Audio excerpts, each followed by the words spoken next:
Good morning and welcome to the program Talk Sport on Global Television. We're ready to give you all the exciting stories making the rounds in the world of sports. My name is Anthony Momodi, the King of Sport, and I've got big stories as regards the round leader game. You call it football, as concerning AFCON, the qualifiers.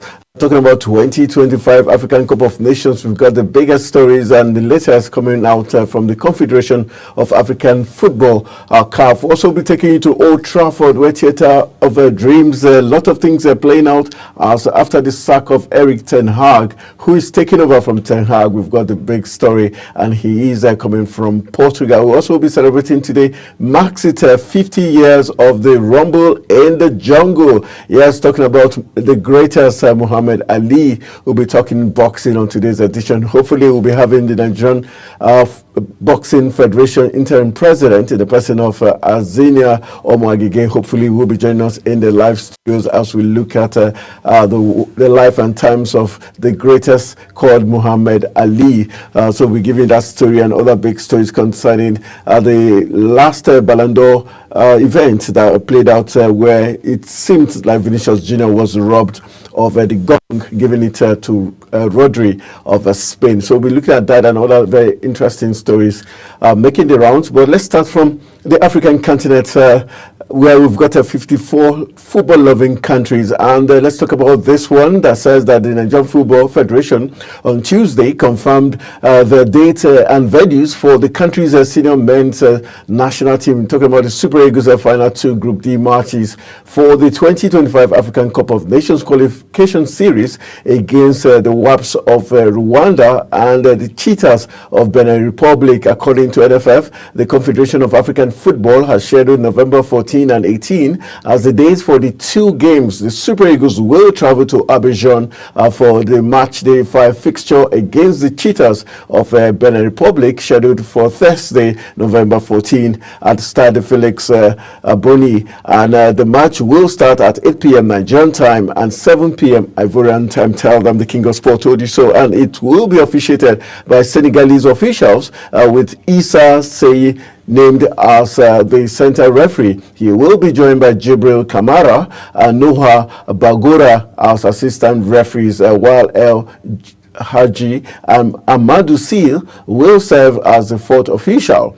Let's let you know that Ivorian Reina Williams Seri will be the commissioner, while Angolan Inacio Manuel Candido will be the referee assessor. The 3-time African champions, talking about the Super Eagles, will play their final game of the qualifier at the Godswill Akpabio Stadium in Uyo on Monday, November 18. The game set to kick off at 5 p.m. Nigerian time will be officiated by Moroccan referee Samer Gouzaz, who will be supported by assistant Zakariat Brinsi and Abdesamad Abatuni. That will serve also as the 4th official, while Ghana's Prosper Harrison Ado will take the role of match commissioner, and Somalia's Ali Mohammed Ahmed will act as the referee assessor. The Super Eagles are currently top the Group D with 10 points from 4 games. Ahead of the second place Cheetahs of Benin Republic, while Rwanda has 5 points. Meanwhile, bottom place Libya has only 1 point and is out of the running for qualification. A win or draw against the Cheetahs of Benin Republic in Abidjan will secure the Super Eagles a ticket to the finals in Morocco, scheduled for December 2025 stroke January 2026, with a game to spare.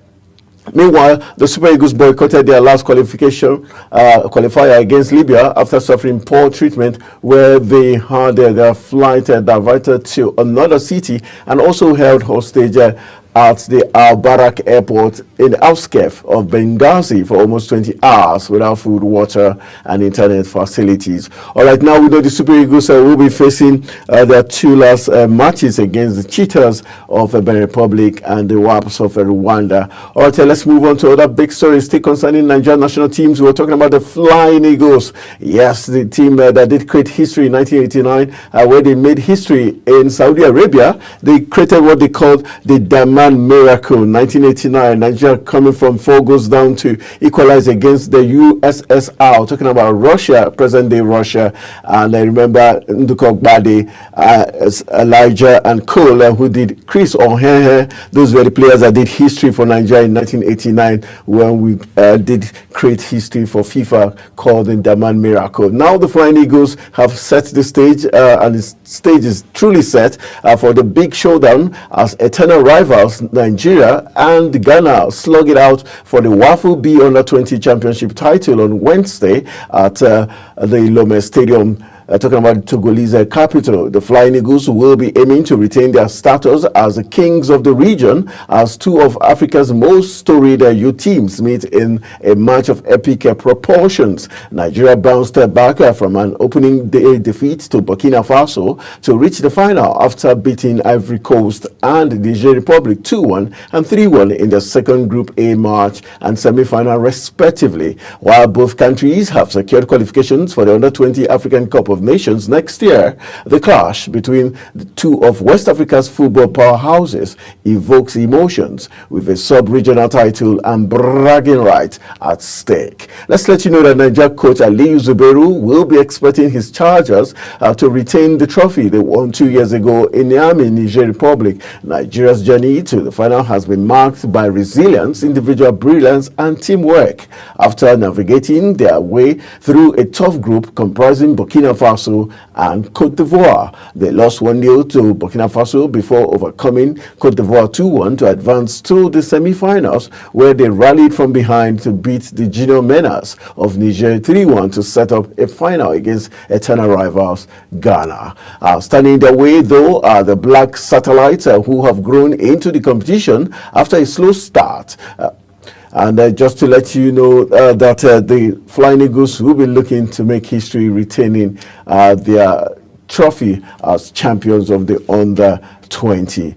All right, so we'll be wishing this Flying Eagles the very best as they face Ghana in that very important cracker. All right, while we give you some stories, just like I informed you earlier on, hopefully we'll be joined live in the studio by the Nigerian Boxing Federation interim president in the person of Azania Omoagege to help us in as regards the update as regards what's playing out in the world of boxing. And we're celebrating 50 years of the Rumble in the Jungle. Yes, talking about Muhammad Ali, that famous battle against Joe Frazier and Cole. So we'll be giving you update as regards that. Let's just give you some top stories before we go back to the world of boxing. Let's talk about this man. He's referred to as the Nigerian Messi. Yes, he's in Belgium. Let's say that after struggling to start the season, Nigerian forward Chukwu became Eku Messi. Finally announced himself in the Belgian Pro League. The imposing forward grabbed the 2 great solo goals against Chariot at the weekend to give OH Leuven 2-0 win. Such was the nature of his goals that the club fans began chanting Messi at the 23-year-old. It took the man from Lagos 10 games to finally find the net this season, but fans of OH Leuven will be hoping Saturday's brace is the start of run of goals for the forward. Both of his goals were well taken, showing an eye for a finish, as well as the ability to drive beyond defenders with speed. Such have been OH Leuven's struggles to find a consistent scorer this season. Ekwesime is now joint top scorer at the club with 2 goals. For much of the season so far, head coach Oscar Garcia has been hesitant to play either of the 2 strikers. Eku Messi has now given the former Brighton and Watford head coach a reason to start him consistently. The side faced Club Brugge at the weekend, a bigger test for the Nigerian than Chariot, where if he can score against them, perhaps he can really go on scoring spray and end the Messi nickname, as his fans are already calling him. Let's take you to Old Trafford, where Ruben Amorim on Tuesday night confirmed he will take charge of training with Sporting on Wednesday, insisting a move to succeed Erik ten Hag at Manchester United is not finalized.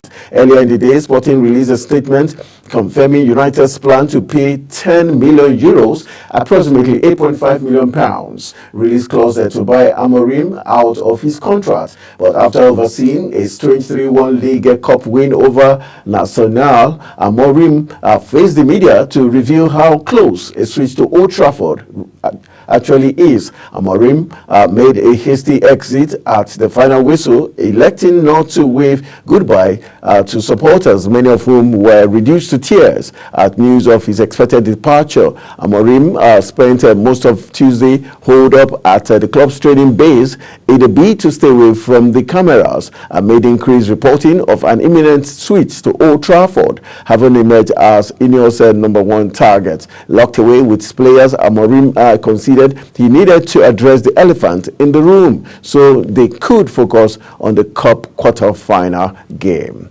All right, still talking about news coming from Old Trafford. Let's say that Manchester United are currently locked in talks with Sporting Lisbon over Ruben Amorim's notice period, which Mail Sport has learned is a number of weeks. The Portuguese club confirmed in a statement to the market on Tuesday afternoon that they had been approached by the Premier League giant who want to replace sacked Erik ten Hag with the highly rated young coach. The note added that the United had expressed an interest in paying the 39-year-old's release clause. However, while United are happy to meet the clause, they are currently negotiating when Amorim can start what will be a huge job at Old Trafford, and it can be revealed that Amorim 39 has a notice period of a number of weeks rather than days. That means that should an agreement not be reached on an earlier termination, he will not be in the dugout when United take on Chelsea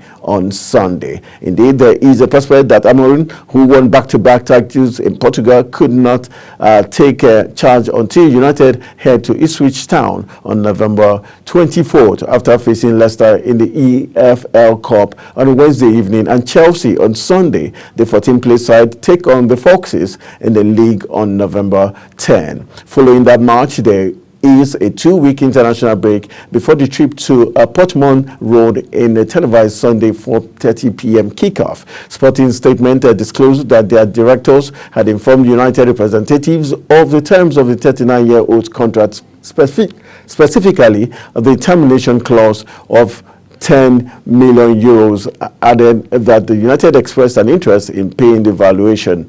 All right, let's move on to other story concerning United and now Chelsea. Ten Hag's sacking is the talking point now. Let's let you know that Erik ten Hag's sacking has added chaos to Chelsea's week, with Enzo Maresca, analysts having already conducted extensive homework on how Manchester United played under the Dutchman. Chelsea traveled to Old Trafford next in the Premier League, and now Maresca has had to begin watching PSV games from when they were managed by Ruud van Nistelrooy in preparation. The analytical team may even have to switch to studying Ruben Amorim's Sporting Lisbon if the Portuguese is appointed in time to take charge of Sunday's showdown. Maresca watched last season's Carabao Cup final, which Liverpool won 1-0 by beating Chelsea, but he said he did not notice the infamous billion-pound bottle jobs comment from Gary Neville on the Commons. Meanwhile, Chelsea have been contacted by Thomas Tuchel, England,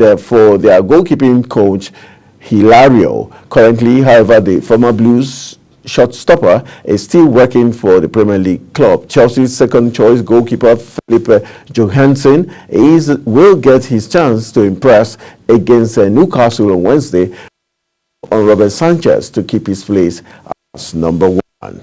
All right, still talking big stories. We have Guardiola in the news, and there is Man City now talking As Guardiola, Manchester City manager Pep Guardiola has expressed his sympathy for Erik ten Hag after the Dutchman was sacked by United on Monday.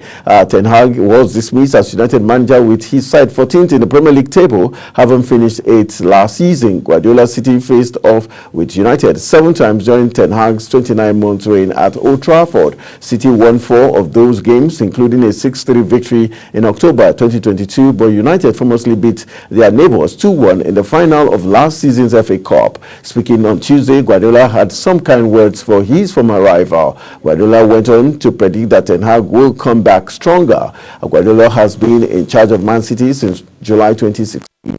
His current contract is due to expire in June next year. All right, let's give you the story about a Sporting Lisbon fan before we go for a quick break, and hopefully we'll be having our guest join us in the live studio as we intend to talk boxing this morning. Let's give you the story concerning the fact that a Sporting Lisbon fan burst into tears as he was asked about manager Ruben Amorim's seemingly impending move to Manchester United. The supporter covered his face and had to be confronted by a reporter outside the club's Estadio de Alvalade on Tuesday afternoon ahead of a cup clash with Nacional. Manchester United have agreed to pay Amorim's £8.3 million pounds release clause to bring him to Old Trafford. Sporting announced on Tuesday that the move would see Sporting lose a manager who has brought them 2 Portuguese titles, the first in 2020 after a 19-year drought, and 3 Portuguese League Cups, and the connection that Amorim has built with the club supporters over 4 years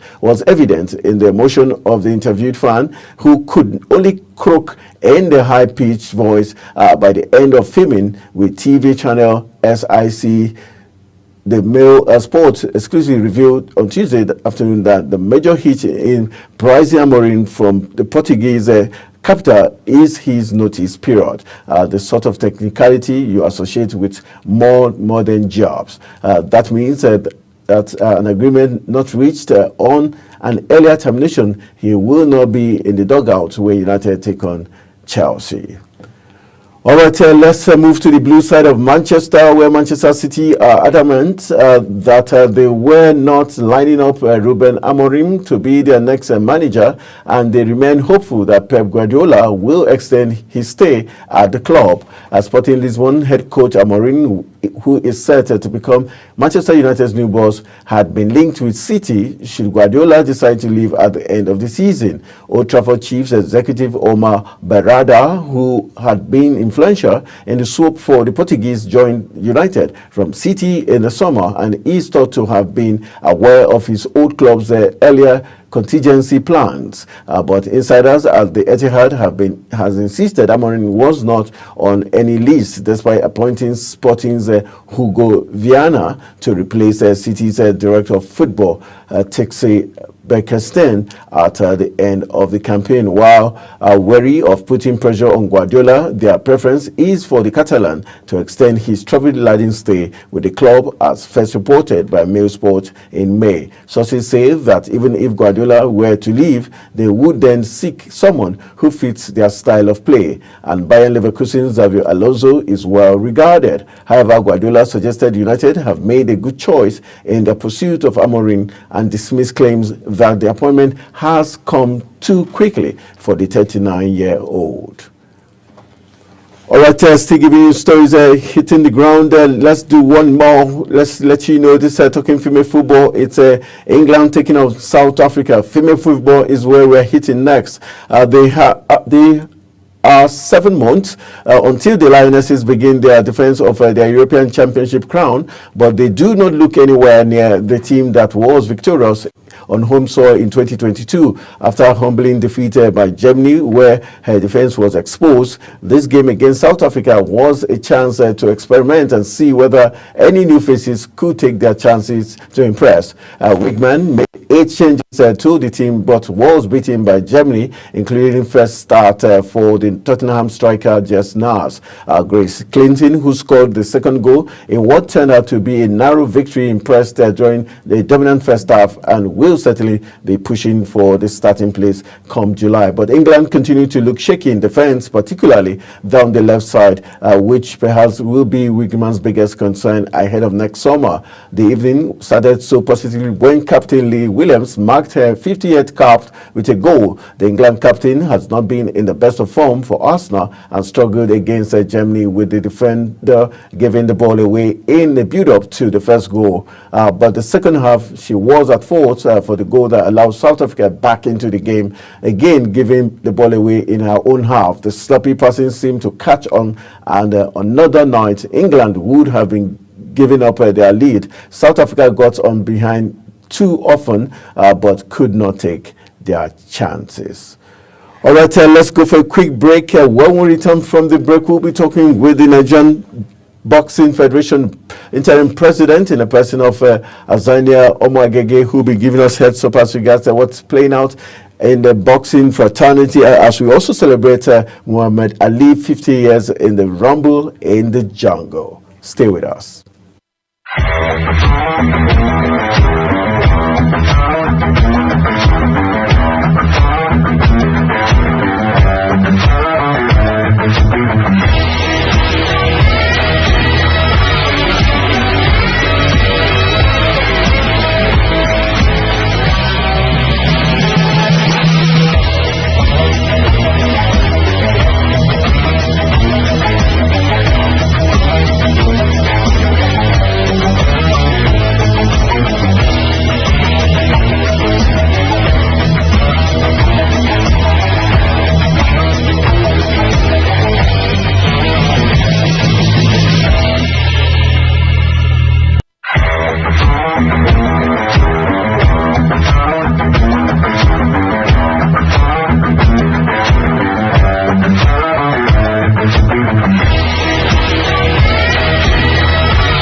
It's time for sports' biggest moments on global television. The headlines, scores, breaking news, and commentaries on sporty events. Talking with the biggest players, strikers, and about the slam dunks and goals, stunning saves, near misses, and upsets. Let's talk about the greatest home runs, comebacks, knockdowns, and victories. Talk sports with the king of sports, Anthony Momodu. Weekdays, 10 a.m. Don't miss out. Got that goal! Beautiful work from the wingers! Get a shot in. Squares it! It's time for sports' biggest moments on global television. The headlines, scores, breaking news, and commentaries on sporty events. Talking with the biggest players, strikers, and about the slam dunks and goals, stunning saves, near misses, and upsets. Let's talk about the greatest home runs, comebacks, knockdowns, and victories. Talk sports with the king of sports, Anthony Momodu. Weekdays, 10 a.m. Don't miss out. Beautiful work from the wingers.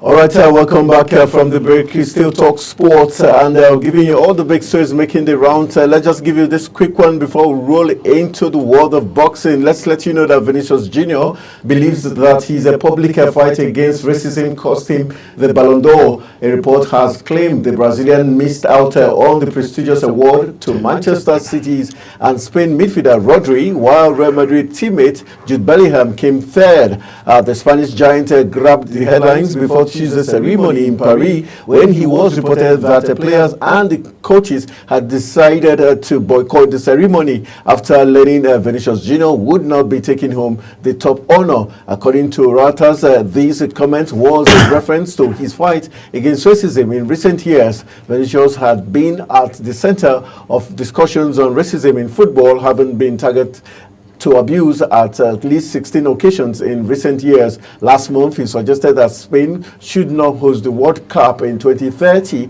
unless action is taken over the issue. His remarks were quickly dismissed by La Liga president Javier Tebas, who labeled them as incoherent.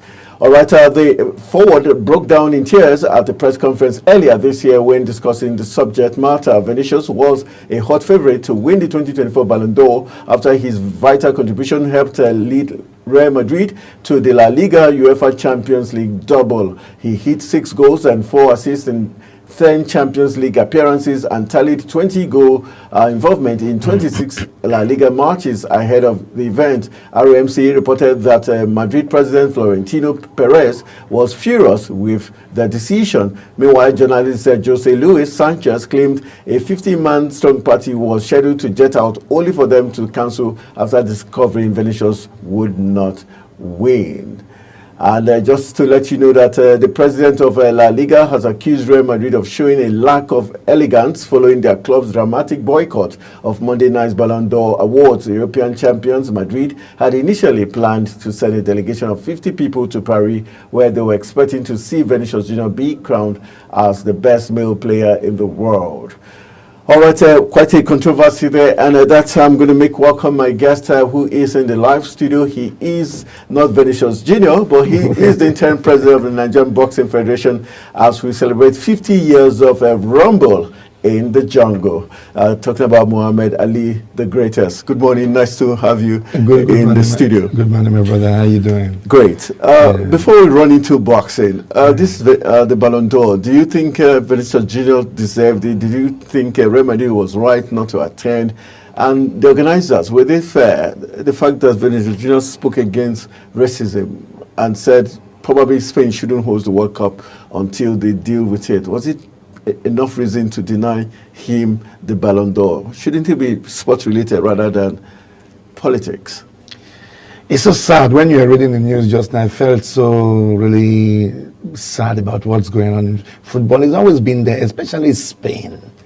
A lot of things have been going on racism in Spain, and they don't seem to want to get their act in order. You know, they always say they condemn any attack on racism to players, but they don't really they don't really work much on it, you know, and it's sad. Look at the poor boy just now. You just showed him crying there. I felt so sad for him. There's somebody who comes out every day, plays his heart out, and yet this is how he is being rewarded. Well, for the selection, I don't know what facts they have in front of them or what method they use in selecting the winners or whatever, but if the boy felt that way, definitely I'm sure he was right about it, and it's also right for his club to throw their weight behind him and support him fully by boycotting that event. On the flip side, did you expect FIFA to have weighed into this issue? Of course, it has to do with FIFA. Take for example now, look at what you see how the African body, CAF, how they nipped the body immediately with Libya. Things that you don't condone things like this. take decisions, come out right, let it hurt whoever he wants to, but they should stand firm on this racism thing. It's sad. Our players go, they give it their all, and yet this all they get in return. It's not good. But for the winner, do you think he deserved it, Rodri? Was he? For Man City, I don't know. I personally, like I told you, I don't know the criteria they used, but Vinicius for me will have gotten it. Yeah. But we know that October 30th, 1974, Muhammad Ali had another chance for championship title. Let's first of all, do we now agree globally that Muhammad Ali is truly the greatest boxer of all time, or Iron Mike Tyson? There's that debate that Iron Mike Tyson would have beaten Muhammad Ali if both of them were placed at their prime. There's no question about it. Muhammad Ali is the greatest. The greatest of all time. And Tyson, yes, was a good boxer, but please, nothing compared to Muhammad Ali. Ali is an icon. Tyson, yes, was a champion. We love him. I love him. But Muhammad Ali was a legend. We're talking about Muhammad Ali right now, 50 years after. He's late now. Sorry, I know he's gone. I feel so bad that he's not around, but at least this is an icon we're celebrating at this time after 50 years. What does that tell you? But what makes that rumble in the jungle very iconic, very historic? We know that Don King, who was the promoter then, just got freed from prison and all that, and he went straight into boxing promotion. What makes the rumble in the jungle very historic? Is it because it was held in Zaire in Africa, or is the controversy around it where Don King was also skeptical, thinking they were going to take that big bout from him? First of all, I actually didn't know the truth about how the Rumble in Jungle came about until recently when the ex-wife of Muhammad Ali came visiting. Okay. And she told me we've got the picture of you and her when she came around. She told me a lot of stories regarding the Rumble in the Jungle. How it wasn't actually Don King who came up with the idea. Okay. They brought him in after they've made arrangements. And since he was a promoter, young at that time, he was good at what he does, and they brought him in. Rumble in Jungle is one of the most watched boxing events in the entire history of boxing. At that time, it was watched live by 60,000 persons. You know, until today, it's very hard to beat that capacity. It's just a unique event that took place at that time. And secondly, 2 years, because it was in Africa, the then president of Congo, Mobutu Sese Seko, wanted to make sure Africa was shown in this kind of light, and which it did happen. Today, when you hear about Rumble in Jungle, everybody might go to Congo, Congo Kinshasa, Ali Boumaier, It was a great one. Okay, let's look at the legacy of Ali. We know there was the controversy about him when he was called to serve, and he didn't want to go because of the boxing issues. Can you say how will you describe the character of Muhammad Ali? Same thing, I'm going to tell you, I'm going to explain to you in the eyes of that same lady you just saw just now. Okay. She was the one who actually made Ali and turned Ali to become a Muslim. Ali was a Christian, and he used to come around their Islamic school to meet the young lady you see there. She was only 17 years old at that time, and he kind of liked her. So when he introduced himself to her as Cassius Clay, she was like, "What kind of name is that? Clay? Are you sand? You know, that's dirt. How can you be answering Clay?" And he took likeness for her. And that lady you see there was the one who changed his name to Muhammad Ali. And since that time, when he became a Muslim, his teachings and everything became different, opinion became different, and he just felt he was a slave. That's why he boycotted most of those, and they actually sanctioned him then. It was the return of the fight that actually brought him back to Congo, Brazil for Rumble in the Jungle. Yeah, he just took a stand against the war, slavery, and racism at that time, and it paid off for him. Okay, going forward, we know that his daughters did try her hands in boxing. How well will you judge her success? Leila did very well. First of all, the father never wanted her to fight.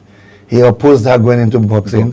But definitely she came and proved that she has the same heart as her dad. Leila in her weight division was like unbeaten. She did very well, and till date she's still representing the Ali family very well too. Not only that, his grandchildren are also sports people. I think one of the not two of them. One of the grandson here, Bajo, is actually a boxer. The other one is an MMA fighter too. and the grandchildren of Madam Ali you just saw just now. Yeah. Also, let's look at in terms of immortalizing Muhammad Ali. Do you think enough has been done to? Yes, we know he's been inducted into the Hall of Fame, but do you think enough has been done by the boxing family to immortalize him? Well, that's a very good question. I would say yes, because we're still talking about him today. Definitely. I know all the boxing sanctioning bodies respect Muhammad Ali. I was only sad not too long ago when, about a few months ago, I saw that one of his houses was up for sale. I was close to tears, but I think later it was rectified. Ali is an icon that has to be respected and immortalized properly. And I think so far so good. The name still stands out there, and we're doing just what we need to do to promote him. Anybody in boxing today, you can't talk about boxing without talking about Muhammad Ali. Even with his remembrance, which is today, the anniversary, I planned on doing something for him too in Nigeria, which we wanted to call the Rumble in the Jungle. But the timing was a bit short. So plans are still in place to do something for him, to remember him. Maybe do something like having a boxing gym for him, named after him or something, because he deserves everything about it. Let's look at the life in terms of Muhammad Ali. What makes him really special? Is we know he's a trash talker, we know he's stylish, he's got a lot of swag, like we say in Nigeria. What best made him stand out against other boxers? Well, that question you just asked, you've answered it yourself. Because he's very stylish. He was unique in the way he fights. You see, boxing is not just about power. Yeah, that's because I wanted to ask, did he really have... He wasn't a knockout specialist. No. You don't talk of heavyweight punchers, where people like George Foreman, you understand? But Ali was just... He had this characteristic. He displayed. He was too comical in the ring, and he was very, very smart. You understand that? When you're fighting people like Ali, he kind of demonizes you, so you don't really know how to approach him. You might hit him, he taunts you. You understand? Makes you very mad. And the guy was too clinical in the ring itself. He had very good techniques. Trash talking. That's how he was selling his fights, you understand? And that's what made him unique and very popular amongst the boxers. And he was just a great person, yeah. Okay, in terms of modern day boxing, does any boxer come close to something similar to Muhammad Ali in any form? Modern times, I don't see anyone. Right now, no, I don't. All of them right now, they're just fighting with they just go one-on-one, pound for pound. They go there, just dig it out, standing toe to toe. Ali never did such a thing. So I don't have anybody who I would say is in that area right now with him. You can compare. All right. Okay. Let's come back while we celebrate the life and times of the greatest of all time, Muhammad Ali, who says he is the greatest. Let's look at the boxing family, talking about the Nigerian Boxing Federation. Recently, there was a change in the boxing community as regards the president's cabinet reshuffle, and now we know that we've got the National Sports Commission instead of the Sports Ministry, which has been merged. How has that affected the issue about the Nigerian Boxing Federation, where you hold sway? What's the latest now? First of all, I have to congratulate the president for making this bold step for turning the ministry into a commission. At least now, we're going to go straight deep into the grassroots, to encourage sports and make us thrive again once and for all. You see, with the commission and the chairman, it's not completed because a board is going to come to support the chairman itself too. From there, the grassroots sports is going to develop a lot, and all the federations will now be actually developing too from what with the commission there. So like me and with the Boxing Federation, we've always strived when it came to boxing commission. Like when we were there, when the first time with them, Patrick Akeji. Patrick Akeji. Things were going on very well at that time. We attended most functions, most of the events we attended. And one thing again is about, and with the commission, it will be easier now, like what I'm suggesting, not suggesting, but what all the federations will actually want to see is that the monies for these federations that are budgeted should go directly into this federation's account. Like what happens to NFF. They get their money directly. The other federations, the money should go, after coming up with a budget, they say, okay, this is the money released to them.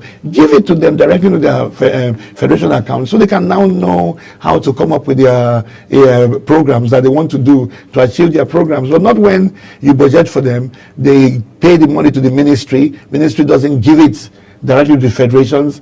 It doesn't come out with any development. Well, now things will change, and Shehu Diko that they put in there, thank God he comes from a federation before, so he knows how things are being done. So it'll be easier for him hands-on. He knows exactly what to do to make the federations thrive, especially boxing too. That's one of our most watched sports, so definitely it will grow from now. Definitely, and I'm intending to come up with a very strong boxing league for next season, which will encourage our sport too. Are you just to get the question directly now?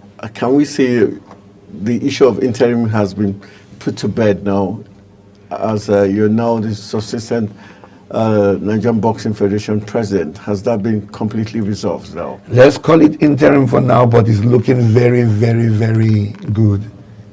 Being the president. All right. Let's just look at, in terms of when you talk about boxing league now, what is likely, what should Nigerians across the 6 geopolitical zones and the state, associations be looking at in terms of when there's going to be a league? Are we going to have it domesticated in the state, or there's going to be state level, then they come to Abuja for the finale?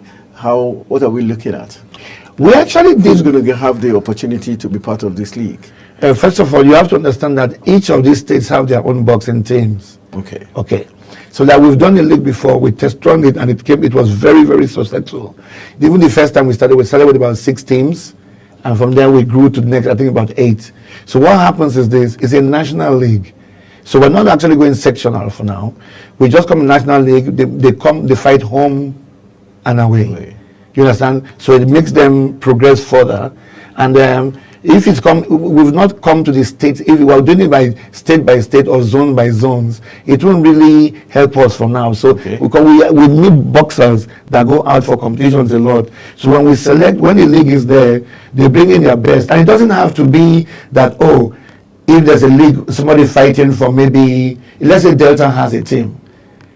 A boxer from Lagos can join that team too and come. You can an individual, not probably, maybe the state has not discovered that boxer, but can an individual be part of that league?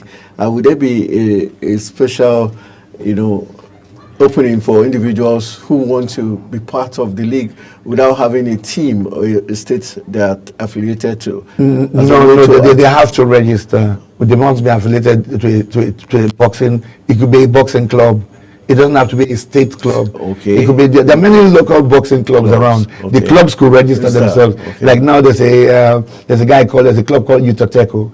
Utateco is actually running a boxing league right now, and there are many boxing clubs that are affiliated that join that boxing league itself. So it doesn't have to be a state association. Sure. No, Okay. it could be a boxing club that just joins, so long as they have the requirements and they meet all the weight categories of each of the boxers. Because if there's a league, you're boxing with weight categories. You're going to have like a heavyweight, middle, light heavy. So you must have all those positions available.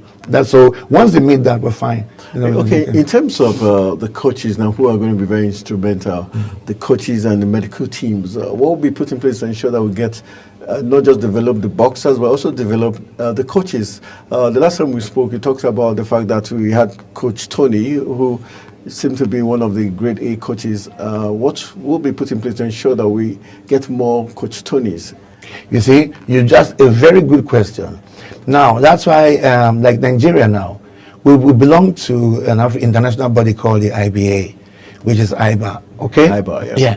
IBA, there's no year they don't have about 4 coaching courses for new coaches to develop them, to make sure they meet the proper standards of what's going on right now.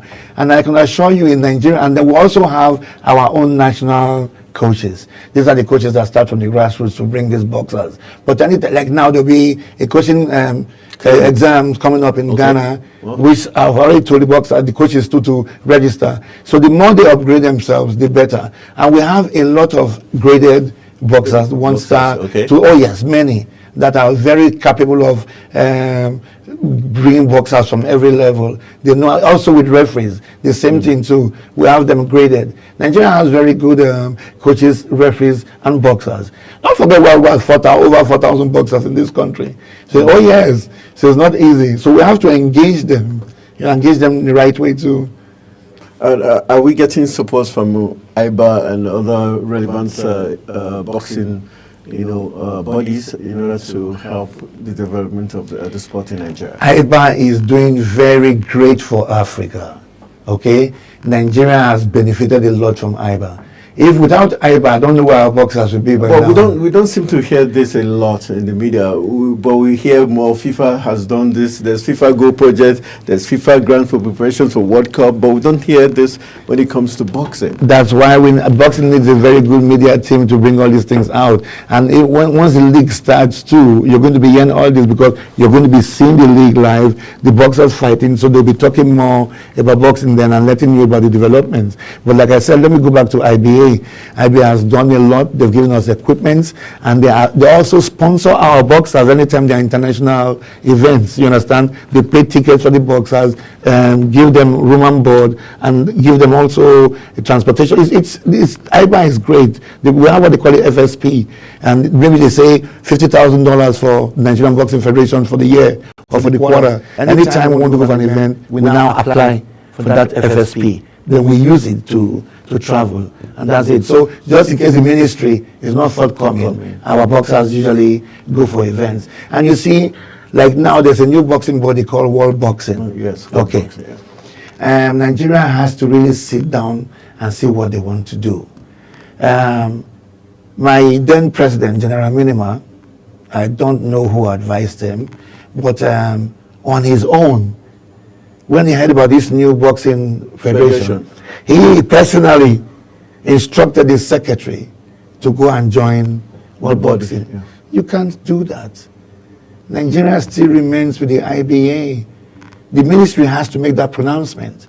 And I just found out that whatever they went to do, they're claiming that the ministry knew about it, was all fake, false. You understand? Nigeria, like I told you, we have about 4,000 boxers.